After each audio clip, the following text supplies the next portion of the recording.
अन्धस्य ज्ञानाञ्जनशलाकया चक्षुरुन्मिलितं येन तस्मै श्रीगुरवे नमः। श्रीचैतन्यमनोभीष्टं स्थापितं येन भूतले स्वयं रूपा कदा मह्यं ददाति स्वपदान्तिकम्।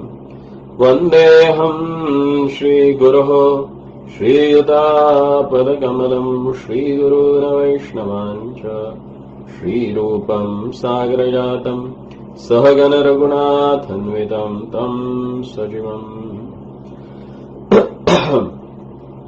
नारायणं नमस्कृत्यं नरं चैव नरोत्तमं देवीं सरस्वतीं व्यासां ततो जयमुदीरयेत्।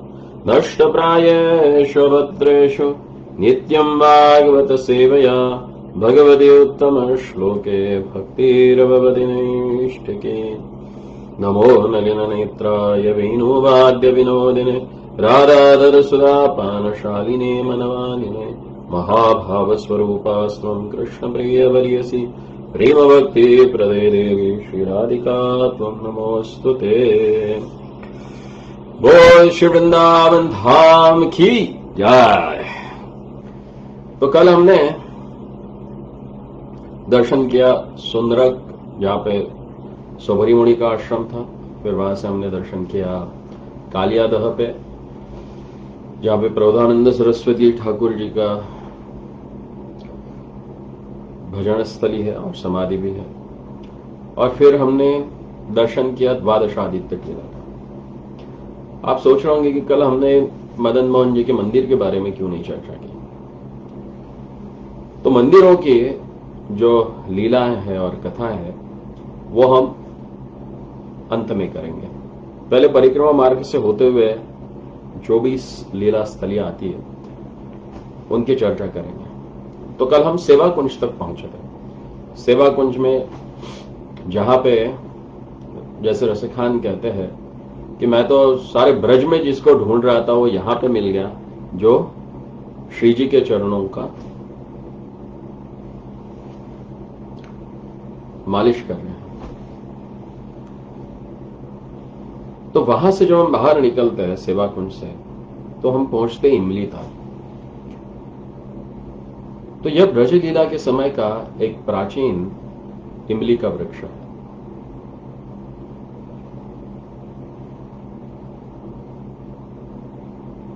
कुछ वर्षों पहले वो अदृश्य हो गया। अभी जो है वो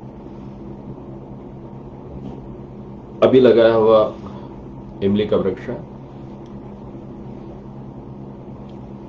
तो रासलीला के बीच में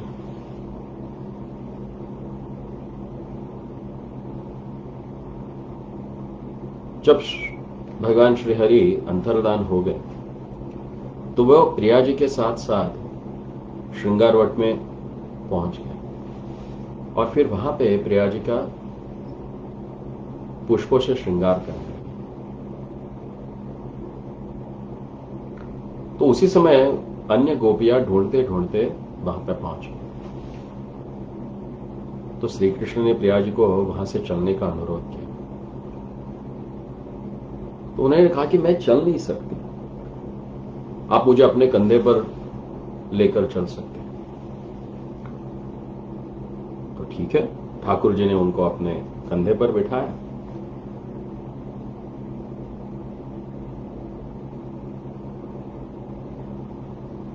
नहीं, बिठाया नहीं उन्होंने। श्री जी ने कहा कि मुझे अपने कंधे पे उठाओ, मैं चल नहीं पाऊंगी। तो ठाकुर जी बोले ठीक है, आ जाओ, उठाते आपको। और जैसे ही श्री जी उनके कंधों पे बैठने ही वाली थी कि ठाकुर जी फिर से अंतर्धान हो गए। और फिर श्री जी कहने लगे कि हे नाथ, हे रमन, आप कहां हो? और वो कहते कहते वो बेसुध होके गिर पड़े। और श्री जी को इस अवस्था में देखकर गोपियां बहुत ही व्याकुल हुई।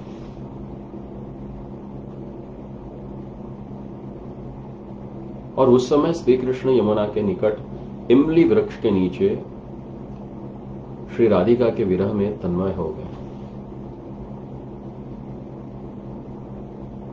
और श्री राधिका के चिंतन में इतने तन्मय हो गए कि उनका जो श्याम वर्ण है वो जाकर वे पूरे स्वर्णिम गौर वर्ण हो गए। तो यही वो वृक्ष है जहां पे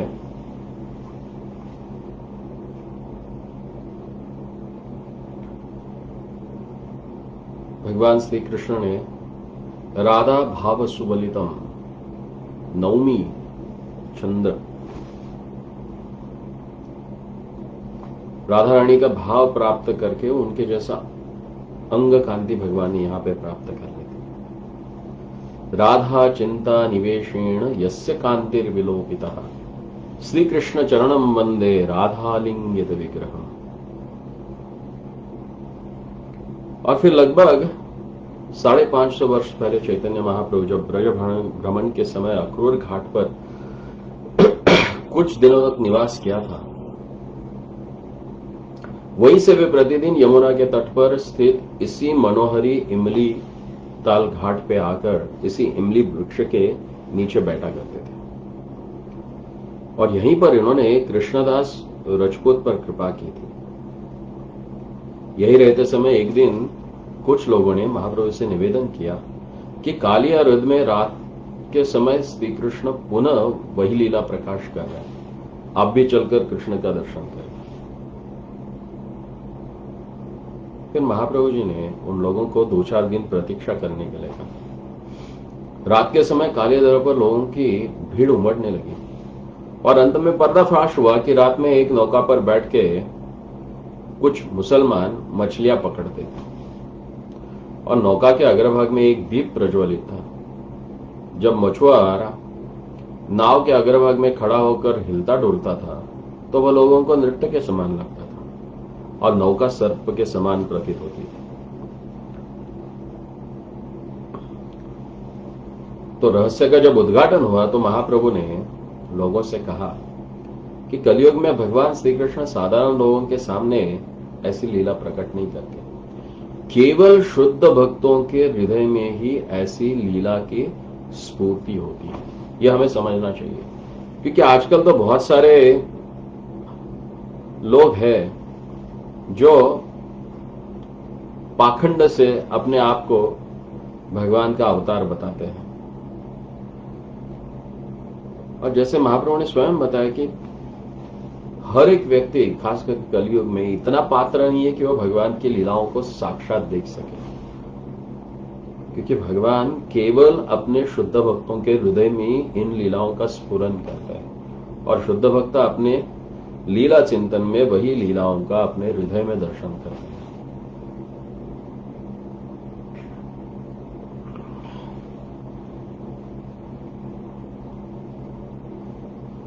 और चैतन्य महाप्रभु कुछ दिनों के बाद श्री वल्लभ भट्टाचार्य के साथ यहां से सौरव और प्रयाग होकर नीलाचल पधारे थे। कहते कि कुछ वर्षों पूर्व प्राचीन इमली वृक्ष की एक शाखा काटने पर उसमें से रक्त निकलने लगा। काटने वाला व्यक्ति इस कृत्य को अपराध समझकर पुनः पुनः क्षमा प्रार्थना कर रहा था, क्योंकि वृंदावन के सभी वृक्ष ये कोई ना कोई तो सिद्ध महात्मा है जो इस वृक्ष शरीर में यहां पे अपना भजन साधन कर रहे हैं। ऐसी ही सारी धामवासियों की मान्यता है। इसलिए ब्रजवासी जो है, जो मूलतः ब्रजवासी है, वे कभी यहां के पेड़ पौधों को काटते नहीं और ना ही पत्ते इवन तोड़ते हैं।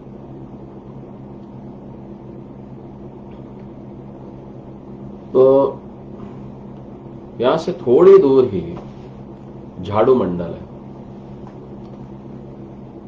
ये श्रील जीव गोस्वामी के समय की बात है।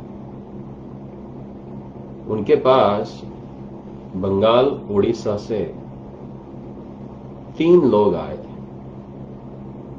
जो आगे जाके गौड़ीय संप्रदाय के महान आचार्य बने। एक है श्रील श्यामानंद दास ठाकुर, श्री नरोत्तम दास ठाकुर और श्रीनिवास आचार्य। और ये तीनों भी किशोर बालक थे जब वे जीव गोस्वामी के पास श्रीमद् भागवत और अन्य जो गोस्वामी है उनके द्वारा रचित ग्रंथों का अध्ययन करने के लिए। तो श्रील जीव गोस्वामी जी ने श्यामानंद दास को, जिनका पहले नाम दुखी कृष्णदास था, उनको इस झाड़ू मंडल में झाड़ू देने की आज्ञा दी। ये प्राचीन भगवान श्री कृष्ण की लीला स्थली है। तो एक दिन ब्राह्म मुहूर्त पे जब श्यामानंद जी झाड़ू देने लगे तो उन्हें सुवर्ण का एक नूपुर मिला।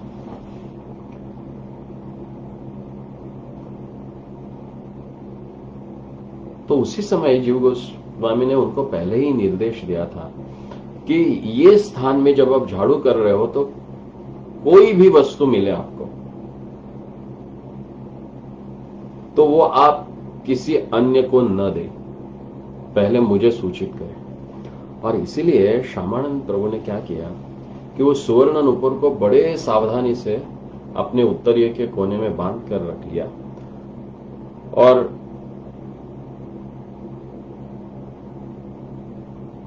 फिर अपना झाड़ू देने का कार्य करने लगे।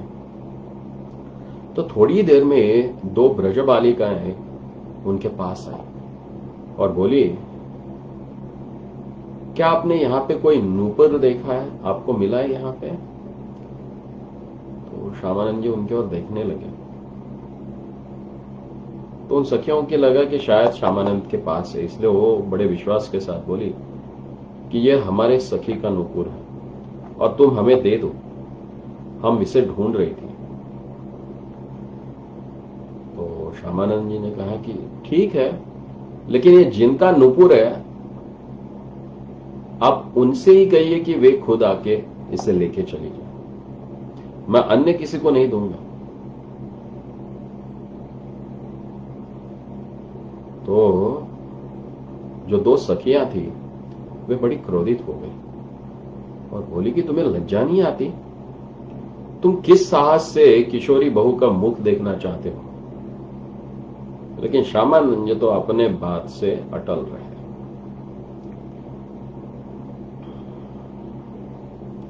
और फिर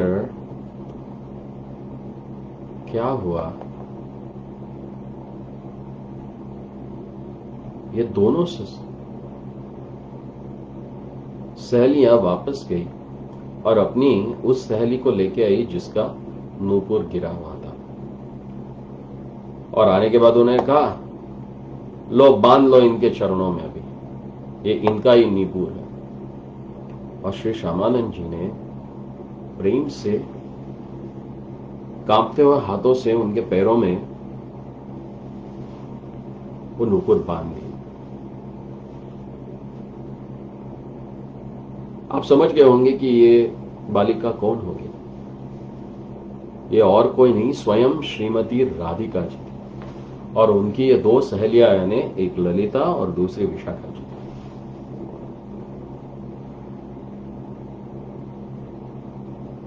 और श्री जी तो अपने व्याकुल भक्तों के ऊपर अनुग्रह करने के लिए स्वयं भी व्याकुल रहती है। तो श्यामानंद जी का तो जीवन कृतार्थ हो गया कि पहले तो इनका नाम दुखी कृष्णदास था और श्रीमती जी ने कृपा कर इनका नाम श्यामानंद दास हो। तो श्रीमती ललिता जी ने इनके ललाट पर उस नूपुर की छाप लगा दी। तो आज भी हम देखते हैं कि श्यामानंद परिवार में ललाट के ऊपर तिलक के भीतर नूपुर का चिन्ह अंकित करते हैं। फिर एक दूसरा प्रसंग यहां पे हुआ और एक लीला यहां पे हुई, और वो लीला है कि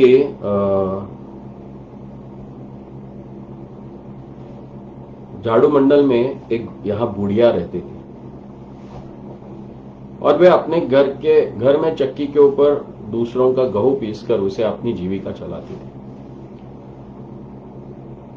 लेकिन थी एकांतिक कृष्ण भक्त और चक्की चलाते समय कृष्ण के मधुर नामों का सुस्वर से कीर्तन किया करती थी। तो एक दिन ब्राह्म मुहूर्त के समय घर घर करते हुए चक्की चला रही थी और तथा तन्मय होकर भगवान के मधुर नाम का गान कर रही थी। और इतने में एक सांवला सनोला किशोर अपने एक पैर को चक्की पर रखकर बोला, भैया क्या घर घर चक्की चला रही हो? तुम्हारे इस घर घर शब्द के कारण मैं सो नहीं पा रहा हूं। तो बुढ़िया कुछ सहम कर बोली, बेटा यदि मैं चक्की ना चलाऊं तो मेरी जीविका का निर्वाह कैसे होगा? तो उस अलबेले सावले ने उत्तर दिया, मैं अपने चरण के छाप तुम्हारी चक्की में लगा देता हूं। लोग इसे दर्शन करने आवेंगे और भरपूर प्रणामी देंगे। उससे तुम्हारी जीविका का सहज निर्वाह हो जाएगा और तुम्हें चक्की चलाने की आवश्यकता नहीं रहेगी। और ऐसा कहकर यह हमारा सांवला सलोना अंतर्धान हो गया। तो सवेरा हुआ, बुढ़िया ने देखा कि उसकी चक्की के ऊपर उस सांवले के पैर की छाप पूर्ण रूप से उभर आई है। बस दर्शनार्थियों की भीड़ लग गई और प्रतिदिन यह भीड़ बढ़ने लगी और उनके न्यौछावर के पैसे से ही उस वृद्धा के जीवन का भरण पोषण आसानी से चलने लगा। और बुढ़िया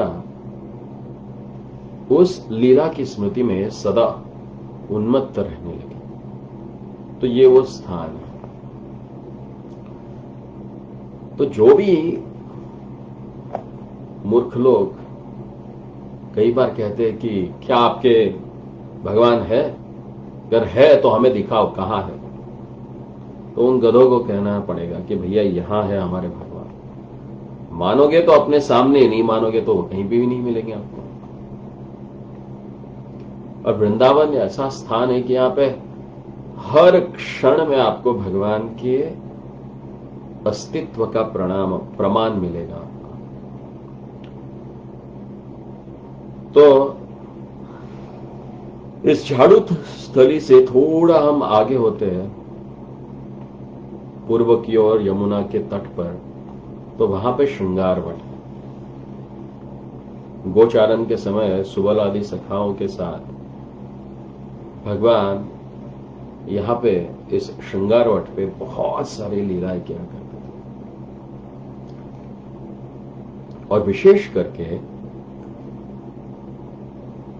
विविध पुष्पों का चयन करके श्री जी का मान भंग करने के लिए यहां पे पुष्पों से अपने ठकुराई का श्रृंगार करते थे। तो एक बार हुआ क्या,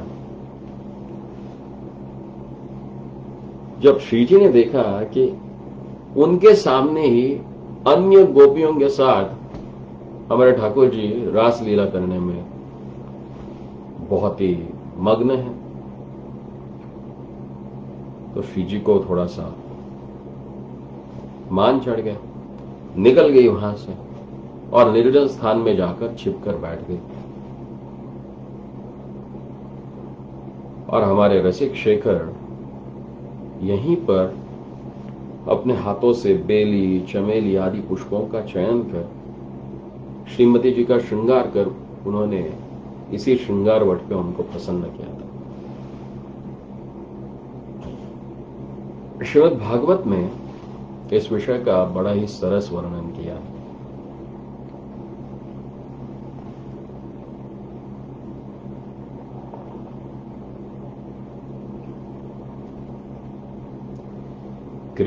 केश प्रसादनम त्वत्र कामिन्या कामिना कृतम तानि चूड़यता कांतम उपविष्टम यम ध्रुवम।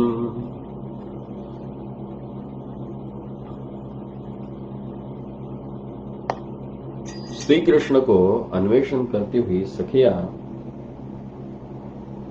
एक दूसरे से कहती है, अरे सखियों देखो देखो, या प्रिया के लिए प्रिय श्री कृष्ण ने पुष्प चयन किए हैं। उनके उचक उचक कर पुष्प चयन के कारण यहां उनके चरणों के अग्रभाग से भूमि दबी सी दिखी है, तथा एड़ियों का पता ही नहीं चलता। और उधर श्री कृष्ण अभी श्रृंगार कर ही रहे थे कि निकट में गोपियों का उच्च स्वर सुनाई पड़ा और ठाकुर जी ने श्रीमती जी से कहा कि चलो यहां से निकल चलते हैं। तो वह कहने लगी कि मैं बहुत क्लांत हूं, थकी भागी हूं और मैं चल नहीं सकती। उन्होंने चलने से निषेध किया और उन्होंने कहा कि हमें आपके कंधे पे ले लो। तो जैसे ही श्री जी ठाकुर जी के कंधे पे चढ़ने के लिए प्रस्तुत हुई, हमारे सांवले किशोर छठ से अंतर्धान हो गए और फिर श्री जी विरह में कातर होकर बोली, हे नाथ रमण प्रेष्ठ क्वासी क्वासी महाभुज दास्यास्ते कृपणाय मे सखे दर्शय सन्निधिम।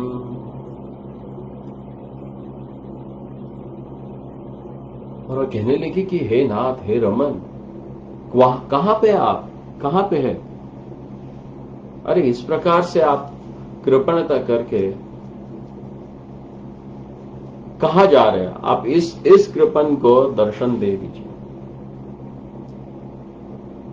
और इस स्थिति में श्री जी को देखकर गोपियां उनकी सांत्वना करने लगी और फिर उन्हें साथ लेकर वे यमुना तट पे चले गए। और श्रीमान महाप्रभु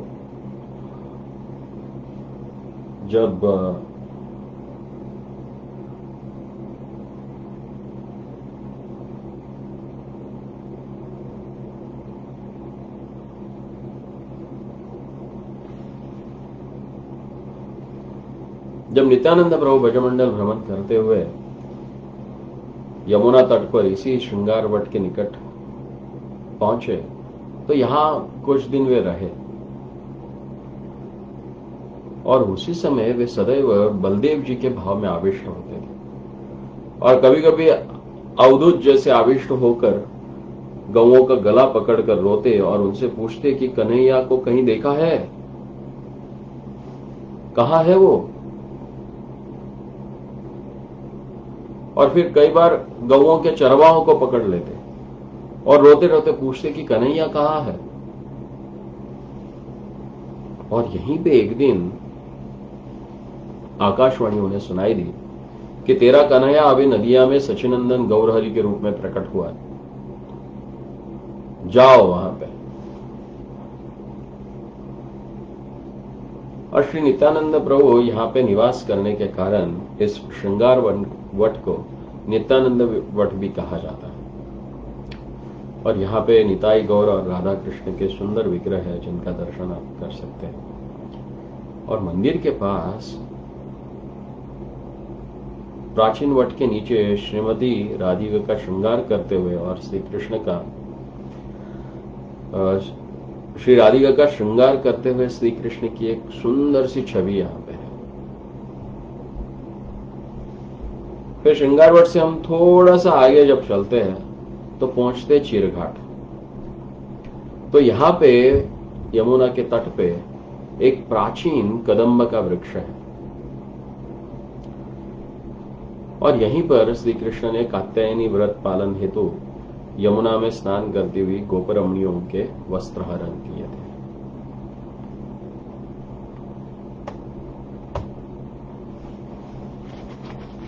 ये पूरा व्रत गोपियों ने इसीलिए किया था कि वे चाहती थी कि भगवान श्री कृष्ण उनके पति बने। और इस व्रत के अंत में ठाकुर जी स्वयं यहां पे पधार कर उन्होंने उनके वस्त्रहरण के बहाने उनको मनोअभिलाषित वरदान प्रदान किया कि अगली शरद पूर्णिमा के रात में तुम्हारी मनोअभिलाषा पूर्ण हो जाए।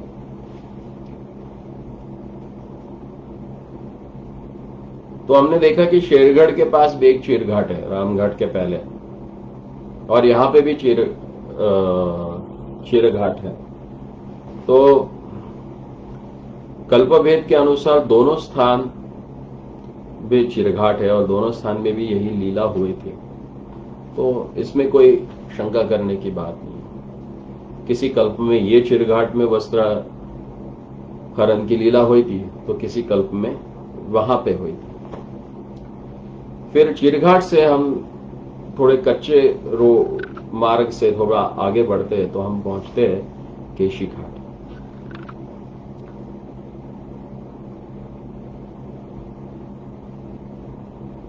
तो एक समय अपने सखाओं के साथ ठाकुर जी यहां पे गोचारण की लीला कर रहे थे। तो उस समय मधुमंगल ने हंसते हुए ठाकुर जी से कहा, प्यारे, यदि तुम अपना मोर मुकुट मुझे दोगे और अपनी मुरली और ये पीत वस्त्र अगर आप मुझे दोगे तो सभी गोप गोपियां मुझे प्यार करेगी और मुझे रसीली लड्डू भी देगी और तुम्हें कोई पूछेगा भी नहीं। तो ठाकुर जी बोले, ठीक है, ले जा। और हंसकर उन्होंने अपना मोर पंख, पीतांबर, मुरली, लखोटी मधुमंगल को देखकर उसे सजा दिया और उसके वस्त्र स्वयं पहन लिए। और फिर तो मधुमंगल इठलाता हुआ इधर उधर घूमने लगा। और इतने में ही कंस के द्वारा भेजा गया जो महापराक्रमी और भयंकर केशी जो दैत्य था, वो विशाल घोड़े का रूप धारण कर कृष्ण वध करने के लिए वृंदावन पहुंचा। और उसने सुना था कि कृष्ण कैसा दिखता है। उसे कंस ने पहले ही बनाया था कि कृष्ण के मस्तक पर मयूर पिच है, हाथों में मुरली रहती है, अंगों पर पीत वसन रहता है, पीत वस्त्र धारण करता है। और ऐसा व्यक्ति तुम्हें दिखाई दे तो समझो ये कृष्ण और उसे तुम अवश्य मारना। और जब ये मधुमंगल इठलाता हुआ वहां पे पहुंचा तो केशी को लगा कि यही कृष्ण है करके अपने पिछले दोनों पैरों से उसके ऊपर आक्रमण किया। और ठाकुर जी ने तुरंत झपट के मधुमंगल को बचा लिया और फिर केशी दैत्य का उन्होंने वहां पे वध किया। तो मधुमंगल को केशी दैत्य के पिछले पैरों की चोट तो नहीं लगी, किंतु उसके हवा से ही उसके होश उड़ गए थे। और केशी वध के पश्चात वह लज्जित होता हुआ ठाकुर जी के पास गया और बोला, ये मुरली, मोर मुकुट, ये पीतांबर तू ले ले, मुझे लड्डू नहीं चाहिए। प्राण बचे तो लाखों पाए। और ये देखकर सारे ग्वाल बाल ठक करके हंसने लगे। आज भी अगर आप चाहते हो यहां पे और इस लीला का स्मरण करते हो तो बहुत आनंद आता है केशी घाट। और यह बहुत ही सुंदर मनोहर घाट है। यहाँ पे हर रोज शाम को यमुना जी की आरती होती है। यहीं पे यमुना जी का एक सुंदर विग्रह भी है, मंदिर है, जहां पे आप यमुना जी को अभिषेक भी कर सकते हैं, दर्शन भी ले सकते हैं। तो इसी के पीछे ही जब हम अंदर चलते हैं तो वहां पे निधुवन है। तो निधु शब्द का अर्थ है सूरत क्रीड़ा से।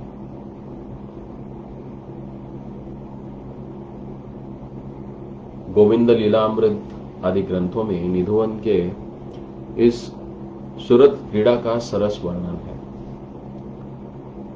और इस ग्रंथों के अनुसार केली विलास के कारण निशांत काल में निधुवन के केली कुंज में युगल का शयन विलास होता है।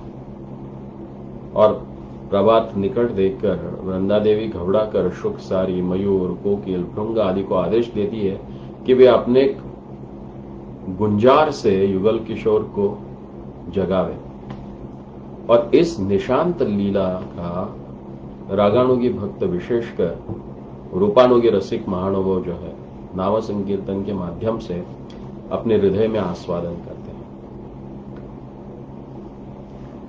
श्रील विश्वनाथ चक्रवर्ती ठाकुर ने स्वरचित स्वप्न विलास नामक छोटे से ग्रंथ में इसका बड़ा सरस वर्णन किया है कि किसी एक रात में या रात के अंतिम भाग में जुगल किशोर इस निधु कुंज में शयन कर रहे थे और श्री जी ने एक अद्भुत स्वप्न देखा और जगने पर अपने प्राण वल्लभ को जगाकर कहने लगी कि हे प्रियतम, मैंने अभी अभी एक अद्भुत स्वप्न देखा है और इस स्वप्न में यमुना की भांति एक अनुपम नदी देखी और उस नदी के तट पर यमुना पुलिन की भांति एक परम मनोहर पुलिन देखा और उस पुलिन में यानी उपवन में वृंदावन की भांति अद्भुत नृत्य गीत पूर्ण विनोद करते हुए एक अद्भुत गौर कांति विशिष्ट किशोर युवक को देखा। वह भावावेश में मृदंग और करताल के स्वर पर नृत्य में विभोर हो रहा था और वह भावाविष्ट गौर किशोर हा कृष्ण और कभी हा राधे तुम कहां हो रोदन पूर्वक इसका उच्चारण करते हुए कभी भूमि पर लौट रहा था, कभी मूर्छित हो रहा था, कभी तृण से ब्रह्मा तक सारे जगत में अपने भाव को संचारित कर रहा था। हे प्रियतम, मैं उसे देखकर सोचने लगे कि यह गौर वर्ण का किशोर कौन है और क्या सदा सर्वदा कृष्ण हा कृष्ण कहकर रोने वाली मैं ही वह गौर किशोर हूं अथवा हा राधे कहने वाला तुम कहां हो इस प्रकार से उच्च स्वर से रोदन करने वाले मेरे प्राण प्रियतम आप श्री कृष्ण ही वही गौर किशोर है।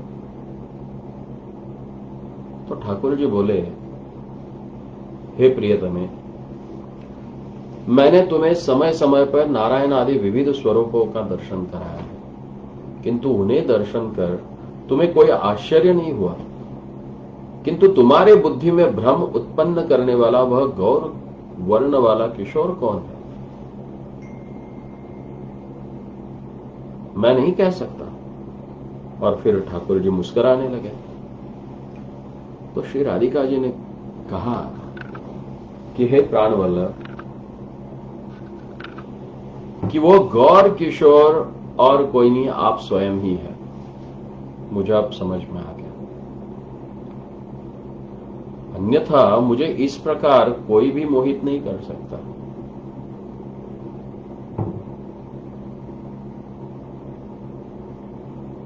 और फिर ठाकुर जी अपने कौस्तुभ मणि में जो राधा रानी ने अपने स्वप्न में देखा था उसे साक्षात की भांति दिखलाते हैं।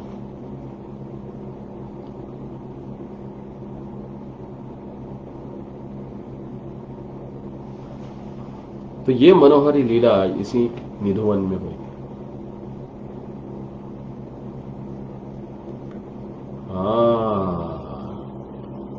और फिर इस दृश्य को देखने के बाद श्री जी कहने लगे कि आपके बाल्यकाल में नंदा बाबा के सामने सर्वज्ञ गर्ग ऋषि ने कहा था कि आने वाले कलयुग की प्रथम संध्या में आपका यह पुत्र पीतवर्ण गौरांग के रूप में प्रकटित होगा। तो गर्ग ऋषि की भविष्यवाणी कभी भी मिथ्या नहीं हो सकती। अतः मेरा स्वप्न सत्य है और वह स्वप्न जिसमें मैंने उस गौर किशोर को देखा था, वो गौर किशोर और कोई नहीं, आप स्वयं ही है। तो यह सुनने के पश्चात ठाकुर जी ने कहा, हे प्राणेश्वरी, मैं तुम्हारे भाव का आस्वादन करने के लिए तुम्हारी गौर कांति तथा हृदयगत भावों को ग्रहण कर गौरांग स्वरूप में अवतीर्ण होऊंगा और हरिनाम संकीर्तन के माध्यम से रागमार्ग भक्ति का प्रसार करूंगा।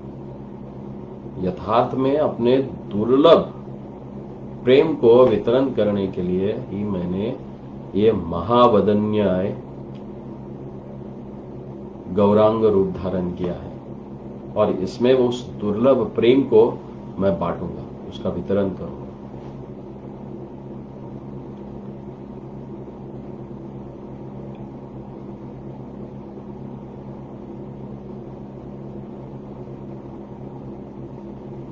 तो ये लीला इसी निधोवन में हुई, जैसे कि विश्वनाथ चक्रवर्ती ठाकुर जी ने अपने छोटे से ग्रंथ में इसका वर्णन किया है।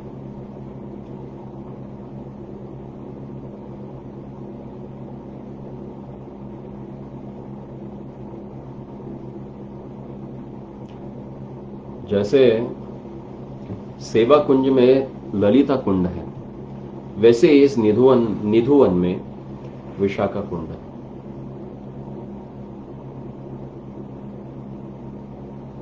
विशाखा जी के प्यास बुझाने के लिए श्री राधा बिहारी जी ने अपने वेणु से इस कुंड का प्रकाश किया, और इसके मीठे और सुस्वादु जल से सारे विशाखा और सारी सखियों की प्यास उन्होंने बुझाई थी।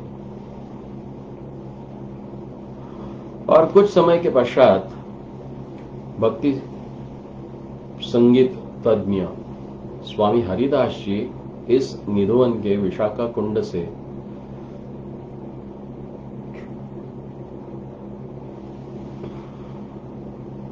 जल निकालते थे, और उसी समय उन्हें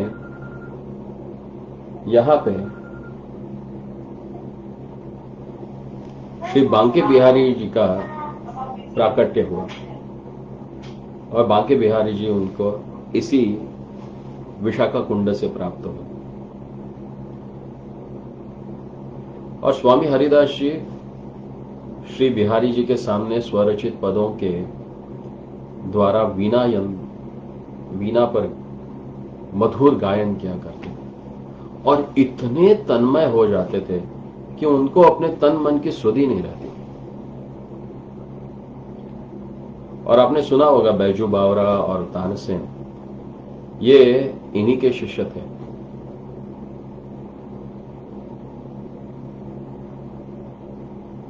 तो एक बार अकबर जो था, उसकी सभा में तानसेन जी थे। तो तानसेन जी से अकबर ने हरिदास जी की बहुत प्रशंसा सुनी। तो उसने इच्छा व्यक्त की कि हरिदास जी को हमारी सभा में प्रस्तुत किया जाए, हम उनसे सुनना चाहते हैं।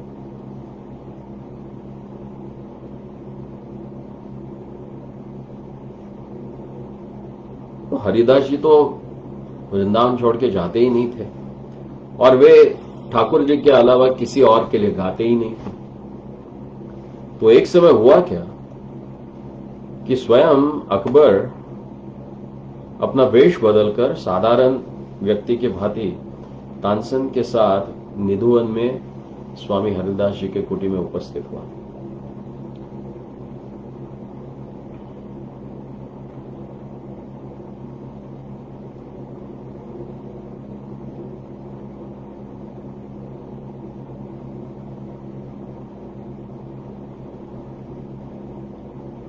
तो तानसेन ने वहीं पे जो वीणा थी वो ले ली, और अपने सुंदर स्वरों में वो गाने लगा।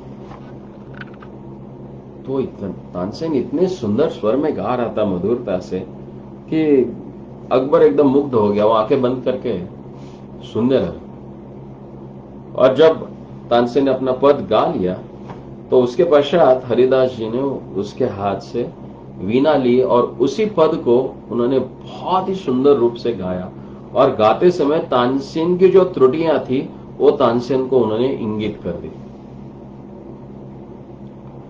और उनका गायन इतना मधुर और आकर्षक था कि वन की हिरनियां और पशु पक्षी भी वहां उपस्थित होकर मौन भाव से श्रवण करते थे। और ये देखकर अकबर का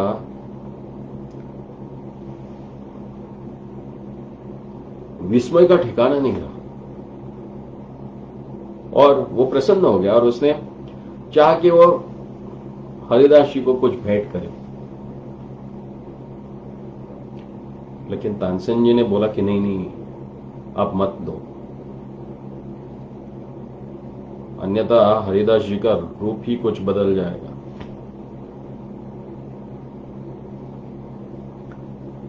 तो फिर भी अकबर से रहा नहीं, उसने उनको एक इत्तर की छोटी सी शीशी दे दी। तो हरिदास जी ने वो इत्तर खोला और वहीं जमीन पे उन्होंने आंखें बंद करके उसे फैला दिया पूरा। तो अकबर को तो क्रोध आ गया, गुस्सा बोले बोले इतना महंगा इत्र मैंने इनको भेंट दिया और ये व्यक्ति जमीन के ऊपर डाल रहा है। तो तानसेन बोले आप कुछ मत बोलो, इसकी सुगंध आपको बिहारी जी के मंदिर में आएगी। और फिर वो चले गए बिहारी जी के मंदिर में, तो उस इत्र की जो सुगंध थी वो बिहारी जी के मंदिर में आ रही थी।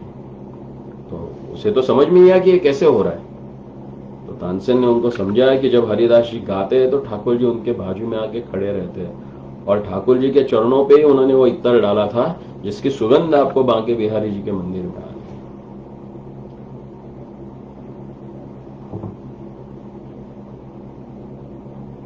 तो इन्हीं महापुरुष की समाधि निधुवन के अंदर अभी भी वर्तमान है। तो बोलो निधिवन बिहारी श्री श्याम सुंदर की जय। जब हम निधिवन से थोड़ा आगे चलते तो पहुंचते धीर समीर। तो ये यमुना जी के तट पर रास लीला की स्थली है जो वंशीवट के समीप ही वर्तमान है।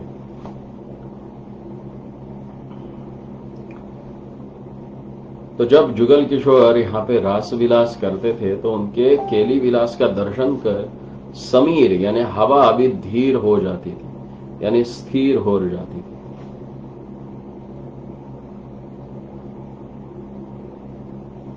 हवा भी एक कदम आगे बढ़ने के लिए असमर्थ हो जाती थी, और इसीलिए इस स्थान का नाम धीर समीर रखा हुआ है।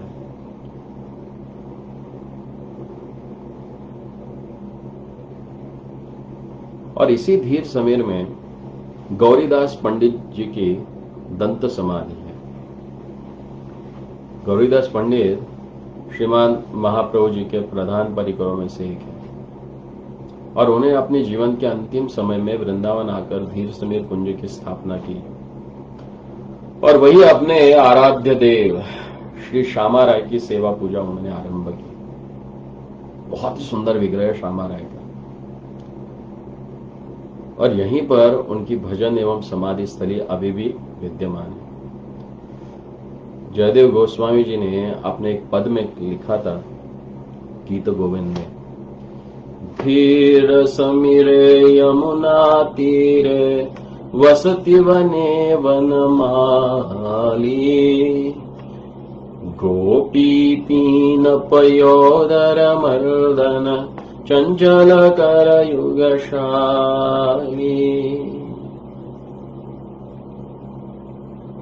तो जिस कुंज का उल्लेख किया है वह यही केलीवट धीर समीर कुंज है। धीर समीरे यमुना तीरे वसति वने वनमाली, गोपीपीन पयोनो धर्म अर्दन चंचल कर युगशाली। ये बहुत ही दिव्य लीला है, इनका हम विचार भी नहीं कर सकते। केवल रसिक भक्त जो है, जो रसिक शिरोमणि है, वे भक्त ही इसका अपने हृदय के अंदर रसास्वाद ले सकते हैं।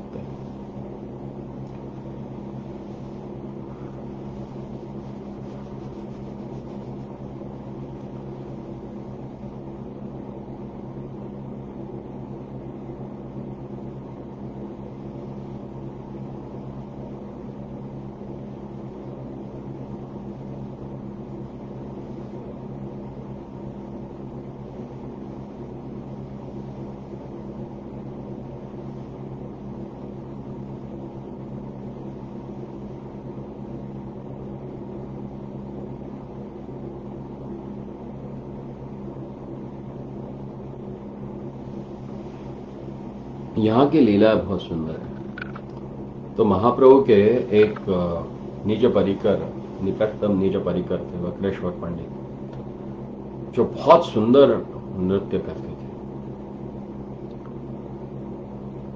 तो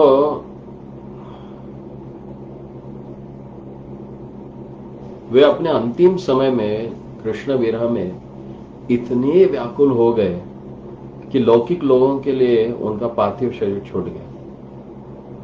सामान्य लोग के लिए उन्होंने अपना शरीर छोड़ दिया। और कुछ दिनों के पश्चात उनके प्रिय शिष्य जो गोपाल गुरु, वे भी अप्रकट लीला में प्रवेश हो गए। तो गोपाल गुरु के प्रिय शिष्य ध्यानचंद गोस्वामी ये बहुत ही रसिक और परम विद्वान भक्त थे। तो उनके समय राज कर्मचारी राधाकांत मठ तथा उसके अंतर्गत हरिदास ठाकुर के भजन कुटी में कुछ अत्याचार करने लगे। तो इससे वे बड़े ही दुखी हो गए।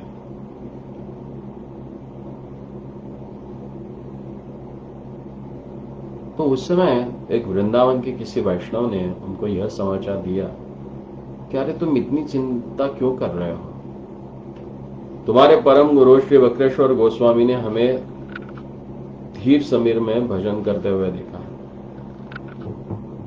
तुम उनके पास चले जाओ, वे सारी व्यवस्था ठीक कर दें। और ऐसा सुनकर वे बड़े आह्लादित हुए और उन्होंने तत्क्षण पैदल ही वृंदावन के लिए यात्रा की और फिर कुछ दिनों में श्री वृंदावन पहुंच गए। और धीर समर में प्रवेश करते ही वे आश्चर्यचकित हुए और उन्होंने देखा कि श्री वक्रेश्वर पंडित हाथ में माला लिए हुए भाव विभोर होकर नाम संकीर्तन कर रहे हैं।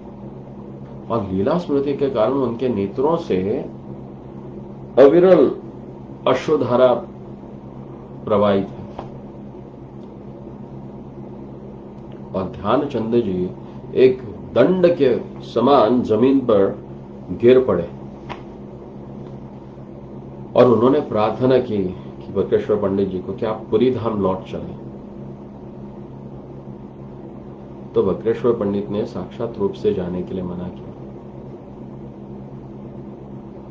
किंतु बोले तुम निश्चिंत मन से पूरी लौट जाओ और राज्य कर्मचारियों का जो उपद्रव हो रहा है राधाकांत मठ में वो सदा के लिए बंद हो जाएगा। और फिर उनके आदेशानुसार ध्यानचंद गोस्वामी पूरी राधाकांत मठ में लौटे और राज्य कर्मचारी ने अपने कृत्य के लिए उनसे पुनः क्षमा मांगी। और यह वही धीर समीर है जहां श्री ध्यानचंद गोस्वामी ने अप्रकट हुए श्री वक्रेश्वर पंडित जी का साक्षात दर्शन किया था। तो आप अब समझ सकते हैं कि भगवान के जो अनन्य भक्त है वे सदा सर्वदा शरीर छूटने के पश्चात में भी धाम में ही अवस्थित रहते हैं।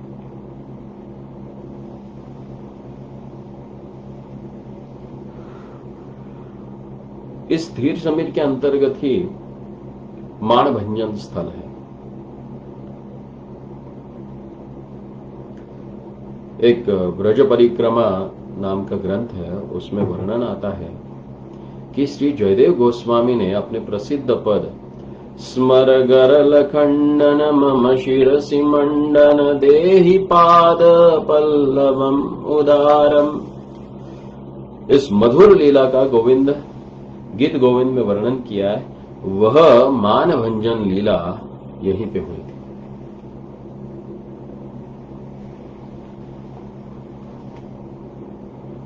जब हम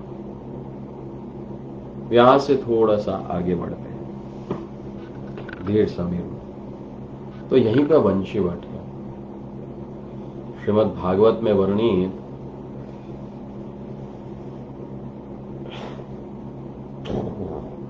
जो भगवान श्री कृष्ण के अपनी सखियों के साथ जो रासलीला हुई थी वो इसी वंशी भट्ट पे हुई थी।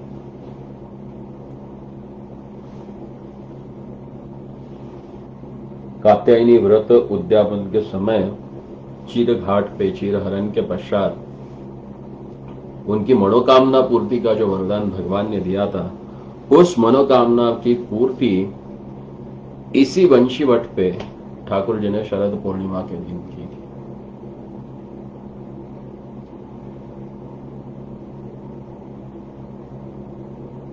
और बहुत ही सुंदर रास इसी वंशीवट पे हुआ था।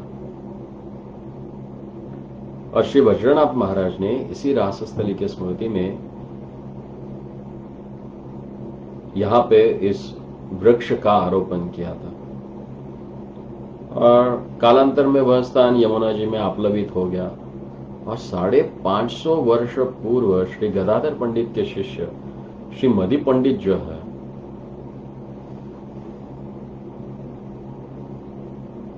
उन्होंने एक वृक्ष की शाखा लाकर इस स्थान में गाड़ दी, जिससे वह शाखा प्रचंड वृक्ष रूप में परिणित हो गई। और यहीं पर भजन करते हुए श्री मधु पंडित ठाकुर को श्री गोपीनाथ जी यहां पे प्राप्त हुए थे। और इस समय वंशीवट के चतुष्कोण परकटों में चारों कोनों में 4 छोटे छोटे मंदिर हैं। उनमें क्रमशः श्री रामानुजाचार्य, श्री मध्वाचार्य, श्री विष्णु स्वामी और निम्बार्काचार्य जी की मूर्ति प्रतिष्ठित है।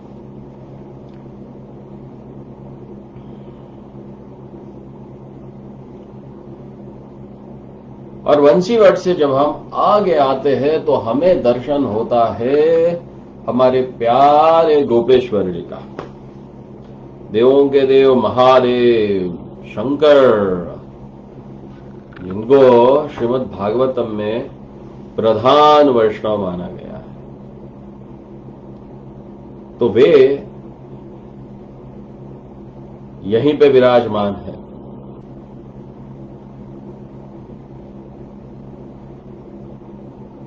और हम देखते कि हमारे शिवजी भोलेनाथ हर समय ध्यान में अवस्थित रहते। करते क्या है, किसका ध्यान करते हैं? तो ये सदैव भगवती पार्वती के साथ कृष्ण की अष्टकालीय लीलाओं के चिंतन में विभोर रहते हैं।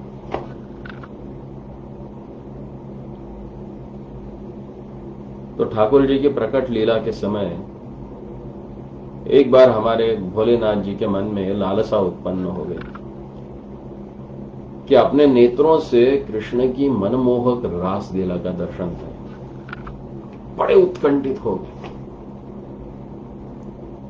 और आ गए वृंदावन की ओर। किंतु वृंदावन के बाहर ही द्वार पर गोपी परिचारकों ने उन्हें रोक दिया, क्योंकि इस रास लीला में ठाकुर जी के सिवा अन्य किसी पुरुष का प्रवेश निषेध है। लेकिन हमारे भोलेनाथ थोड़े ही मानने वाले थे। तो उन्होंने उन परिचारिकाओं से पूछा कि यहां पे प्रवेश करने का उपाय आप हमें बताइए।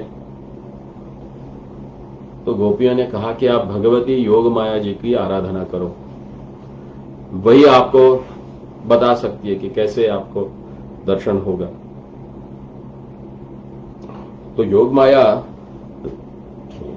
पौर्णमासी जी की कठोर आराधना से शंकर जी को योग माया जी का दर्शन हुआ। और भोलेनाथ के अभिलाषा जानकर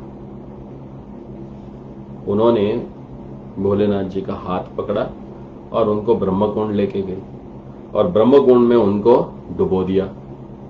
और जैसे ही वे कुंड से बाहर निकले तो हमारे शंकर जी परम सुंदरी किशोरी गोपी के रूप में परिवर्तित हो गए। और बस फिर उनका श्रृंगार किया और श्रृंगार इतना मनोहरी किया कि वे अनन्य साधारण सुंदर दिखने, अनन्य सुंदरी गोपी बन गई। और फिर योग माया जी ने उनको रासस्थली के ईशान कोण में एक कुंज के भीतर बिठा दिया और वहीं से रास लीला का दर्शन के लिए कहकर स्वयं पौर्णमासी जी वहां से अंतर्धान हो गए। कुछ देर बाद रासलीला आरंभ हुई। गोपियों ने सोचा न जाने क्यों आज नृत्य गीत में उल्लास नहीं हो रहा है। वे समझ गए कि किसी विजातीय व्यक्ति का यहाँ पे प्रवेश हुआ है। तो सभी गोपियां उस विजातीय व्यक्ति को ढूंढने लगी और ढूंढते ढूंढते ढूंढते वे सब इस स्थान पे पहुंची तो उन्होंने एक नवेली अपरिचित गोपी को बैठे देखा। तो फिर उन्होंने उस नवेली अपरिचित गोपी को पूछा कि तुम्हारा नाम क्या है, तुम्हारा गांव कौन सा है, तुम्हारा पति कौन है, तुम्हारा ससुर कौन है। किंतु ये नवेली गोपी रोने के अतिरिक्त तो कोई उत्तर ही नहीं दे सकी, क्योंकि योग माया ने इस गोपी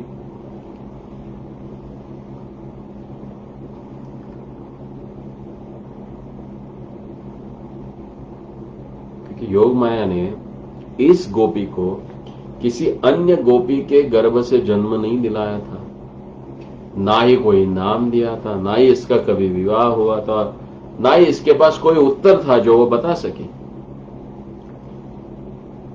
जब कोई उत्तर नहीं मिला तो गोपियों ने उसके गॉल के गुलचे मार मार कर गाल फुला दिया। और पौर्णमासी जी महादेव जी की इस प्रकार से दुर्दशा होते देखकर बड़ी द्रवित हो गई और फिर वहां वो पहुंचकर निवेदन करने लगे कि अरे ये तो बोल नहीं सकती, ये क्या कहते हैं, मुख है, इसे बोलना नहीं आता है। आप लोग इसको लेकर श्री कृष्ण के पास जाओ, वे अगर कृपा करेंगे इसके ऊपर तो ठीक होगा। तो पूर्णमासी जी की आंतरिक अभिलाषा जानकर ठाकुर जी ने उस गोपी का नाम गोपीश्वर रख दिया और वरदान दिया कि बिना तुम्हारी कृपा के कोई भी साधक इस वृंदावन में, विशेषकर मेरी मधुर लीलाओं में प्रवेश नहीं करेगा।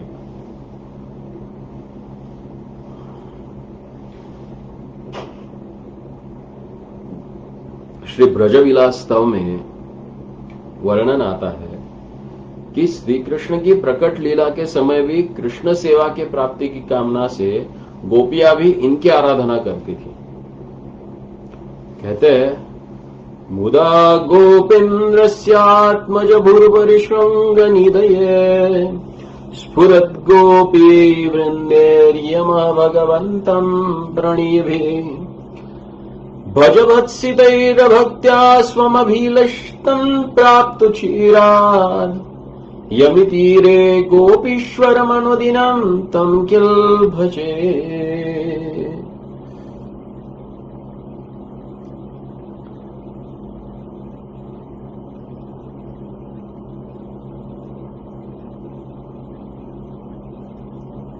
तो इस श्लोक का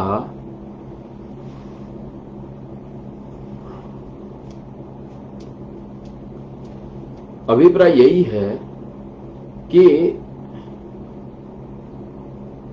वृंदावन निपते जय सोम सोम मौले सनक सनंदन सनादन नारदेड्य गोपीश्वर व्रज विलास युंग्री पद्मे प्रेम प्रयच्छ निरुपाधि नमो नमस्ते। संकल्प कलमद्रुक में भी यही वर्णन है कि यही है जो भगवत प्रेम देने के अधिकारी है। कृष्ण भक्ति रस वर्षी निरतौ, भगवान श्री कृष्ण के प्रेम का वर्षा करने में जो निरत है वे ये गोपीश्वर है।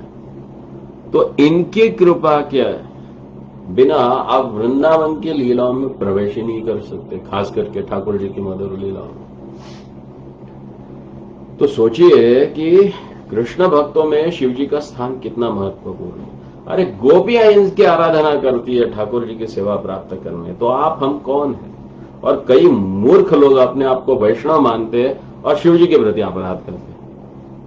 तो आप सोचो इनकी क्या स्थिति होगी।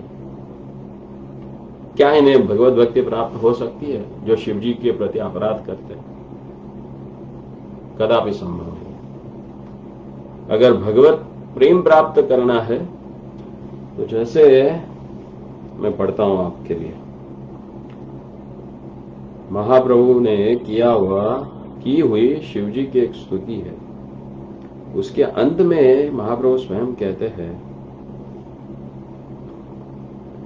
श्री गौरी नेत्रोत्सव मंगलाय तत्प्राणनाथाय रसप्रदाय सदा समुत्कंठ गोविंद लीला गान प्रवीणाय नमस्तु तुभ्यम।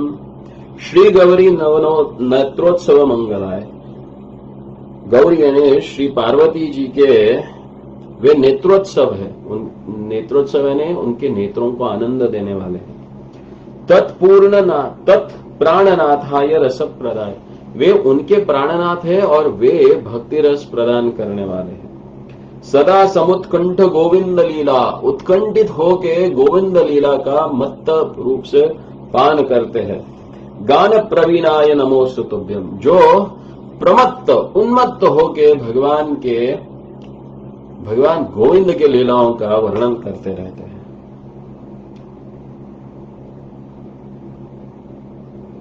महाप्रभु कहते हैं कि श्री नारदाद्य सततम सुगोप्या जिज्ञासु तुयासु वर प्रदाय तेभ्यो हरेर भक्ति सुख प्रदाय शिवाय सर्व गुरवे नमो नमः। श्री नारदादि सततम सुगोप्या। मैं उन शिवजी को प्रणाम करता हूं कि जो नारदादि जैसे जिज्ञासु है, उनको वे क्या करते हैं? वरदान देते हैं। कौन सा वरदान देते हैं? हरेर भक्ति सुख प्रदाय। भगवान श्री हरि की भक्ति का सुख प्रदान करने वाले कौन है?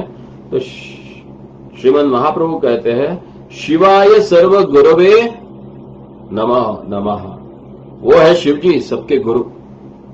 तो गुरु के प्रति अपराध करोगे तो गोविंद मिलेंगे? कदापि नहीं। तो आदि गुरु है हमारे श्री भोलेनाथ। बोलो गोपीश्वर भगवान की जय। तो गोपीश्वर जी के दर्शन करके फिर हम आगे बढ़ते ज्ञान गुदड़ी जिसको कहा जाता है। तो गुरुकुल से मथुरा लौटकर श्री कृष्ण ने माता और पिता और गोपियों का सांत्वन देने के लिए अपने प्रिय मित्र और उनके अनन्य भक्त जो है उद्धव जी, उनको नंद गोकुल में भेजा था।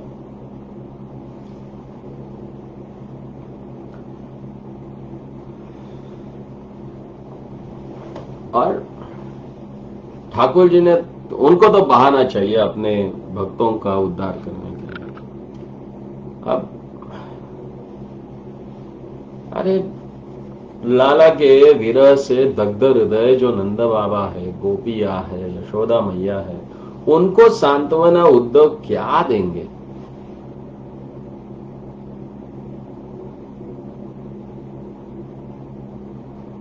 क्योंकि मथुरा में ऐसा कोई व्यक्ति नहीं था जो गोपियों के सुलझते हुए हृदय को, कृष्ण विरह के कारण सुलझता हुआ जो गोपियों का हृदय, उसको सांत्वना दे सके। अरे सांत्वना की तो बात ही कुछ और है। कृष्ण के प्रति उनका जो भाव है वो भी कोई नहीं समझ सकता था। और इसीलिए ठाकुर जी ने अपने प्रिय उद्धव को इस विषय के लिए योग्य छात्र समझकर, क्योंकि कुछ चीजें समझने के लिए भी आपके पास पहले से उतनी समझ होनी चाहिए, आपके पास पात्रता होनी चाहिए, तब जाके आप उस विषय को समझ सकते हो। तो गोपियों के भाव को समझने की पात्रता उद्धव में है, ये जानकर ही भगवान ने उद्धव जी को भेजा था। वृंदावन।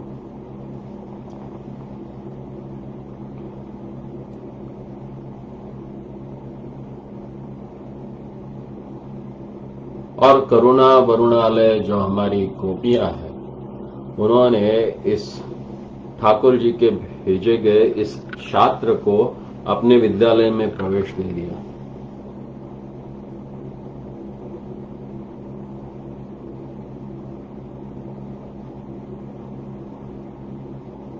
और यहीं पर गोपियों ने उद्धव द्वारा जो तत्वज्ञान से परिपूर्ण संदेश को हस्तगत किया और उसे गुदड़ी की भांति चीर फाड़ कर यमुना के जल में प्रवाहित कर दिया। और वह ज्ञान गुदड़ी बहती बहती प्रयाग में गंगा की धारा में जाकर गिर पड़ी और फिर वहां से बहते बहते लवण समुद्र में मिल गई और अपना रहा सा सारा अस्तित्व उसने खो दिया। तो जहां पे गोपियों ने उद्धव के द्वारा लाए हुए तत्वज्ञान को फटी हुई गुदड़ी की भांति यमुना में बहा डाला था, उसी स्थान को ज्ञान गुदड़ी कहते हैं। वहां पे श्री श्री राधा ब्रजमोहन जी का मंदिर है, जो श्री नरोत्तम दास ठाकुर जी के निज सेवित विग्रह है। बहुत ही सुंदर विग्रह है और उन्हीं ठाकुर जी की कृपा से उनके उस मंदिर का जीर्णोद्धार करने की सेवा इस दास को प्राप्त हुई। तो राधा ब्रजमोहन के बहुत ही सुंदर दर्शन आपको वहां होंगे। विग्रह बहुत ही सुंदर है। ये वही 5 विग्रह है जो स्वयंभू श्री नरोत्तम दास ठाकुर जी को प्राप्त हुए थे। ज्ञान और गुदड़ी के बराबर सामने ही वो मंदिर वर्तमान है। तो ज्ञान गुदड़ी से कुछ दक्षिण पश्चिम की ओर और रंगनाथ जी के मंदिर के बाजू में ही ब्रह्मकुंड है। इसी कुंड में डुबोकर भगवान शिव जी को, हमारे भोलेनाथ जी को गोपीश्वरी बना दिया था पूर्णिमासी जी, और महाराज का दर्शन करवाया। तो इसी ब्रह्मकुंड के उत्तर दिशा में एक अशोक वृक्ष है और वैशाख शुक्ल द्वादशी के दिन ठीक दोपहर के समय उसमें फूल खिलते हैं, किंतु परम भाग्यवान रसिक भक्त ही उन पुष्पों का दर्शन कर सकते, दूसरे नहीं। और वाराह पुराण में इसका वर्णन पाया जाता है। कहते हैं, तस्य तत्रोत्तरे पार्श्वे अशोक वृक्षसित प्रभा वैशाखस्य तु मासस्य शुक्लपक्षस्य द्वादशाम् सपुष्पति च मध्याह्ने मम भक्त सुखावहा न किश्चिदपि जानाति विना भागवतम शुचि।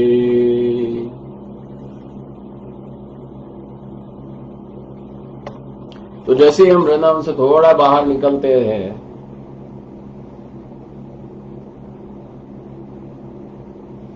तो परिक्रमा मार्ग में ही एक वेणु गुफा है। तो वृंदावन विहार करते समय प्रियाओं को प्यासी जानकर श्री कृष्ण ने अपने वेणु को पृथ्वी में लगाकर फूंक मार दी और भगवान के उस स्थान से वहीं पर पाताल को भेद कर एक जलधारा फूट गई और ऊपर आ गई और उसका जल जो था बड़ा शीतल और सुगंधित था। और फिर गोपियां उस वेणु का गुणगान करते हुए जल का पान करने लगी और गोपियों ने इस कूप का ही नाम वेणु कूप रख दिया। फिर और एक लीला स्थान है जो है दावानल कुंड। एक तो हमने भंडीरबंद में देखा, एक यहां पे है। तो कालिया नाग दमन के दिन गोप गोपी एवं कृष्ण बलराम अपने निवास स्थल चटिकारा में रात हो जाने के कारण न जा सके, तो उन्होंने विष मिश्रित कालियादह से कुछ दूर हटकर पूर्व दिशा में एक स्वच्छ मीठे सरोवर के पास जाकर जलपान किया और वहीं में रात में विश्राम किया। तो कंस के जो अनुचर थे वो अपने राजा के समान ही दुष्ट थे और उन्होंने यही एक उत्तम योग समझकर उस वन को चारों ओर से आग लगा दी और थोड़ी ही देर में भीषण आग से सारा वन प्रज्वलित हो उठा। तो बस ठाकुर जी ने सबको अपने नेत्र बंद करने के लिए कहा और उस दावानल को सुशीतल जल के भांति पी लिया और जहां पे ये लीला हुई उसके स्मरणार्थ वज्रनाभ जी ने दावानल कुंड बनाया। तो ये है कुछ विशेष लीला स्थल वृंदावन के जहां पे ठाकुर जी ने अपनी सुंदर लीलाएं की है और अभी भी कर रहे हैं। और जो भाग्यवान शुद्ध हृदय वाले प्रेमी भक्त है उनको ठाकुर जी आज भी इन लीलाओं के दर्शन उनके हृदय में करवा रहे हैं। तो ये हो गए कुछ विशेष लीला स्थल वृंदावन के। वैसे पूरा वृंदावन ही अनेक लीलाओं का स्थान है। जो जिसके हृदय में भगवान जब लीला स्फुरित कर दे तो उस लीला का प्राकट्य हो जाए। तो आज हम यहीं रुकते हैं और फिर कल हम चर्चा करेंगे ठाकुर जी के उन दिव्य मंदिरों का जिनकी स्थापना उनके अनन्य भक्त, रसिक, प्रेमी भक्त जिन्होंने सिद्धांत प्रणाली से प्रमाणित कर दिया कि ठाकुर जी आज भी यहां पे किस प्रकार से अपनी सुंदर लीलाएं कर रहे हैं। तो उन दिव्य मंदिरों का जो इतिहास है उसकी चर्चा हम कल करेंगे। बोलो श्री वृंदावन धाम की जय।